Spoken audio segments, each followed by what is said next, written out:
আমরা আসছিলাম নন্দীরগাঁও মানাউরা মেসার সাইজ কনস্ট্রাকশনের প্রোপাইটর মোহাম্মদ ফিরোজ ভাইয়ের বাড়িত। তাই একটা ফার্ম করেন, ও ফার্মের কাজ চলে, তাই নিজেও তেনের মেস্তরি লইয়া ফার্মের কাজ করা বা উপর টিন লাগাইরা দেয়ালে যে বেড়াগুলা দিব বা নেট মারবো এগুলার লাগি কাঠগুলা ইয়ে করিয়া তো 22 দিন একটা সেদাইয়া বাইল করিয়া তাই কাজ করে। আমি আসছিলাম ইলেকট্রিক লাইটিং করা লাগবো, কারণ শীতর দিন তো লাইট ছাড়া তার মুরুখ রাখা যাইত না। আমি আশা করলাম তাই ও ফার্মের নাম রাখবো মেসার্স কনস্ট্রাকশন।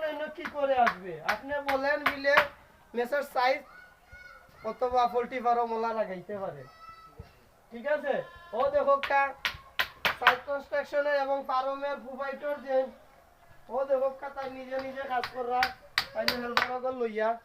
আসসালামু আলাইকুম, সবাই ভালো থাকবা।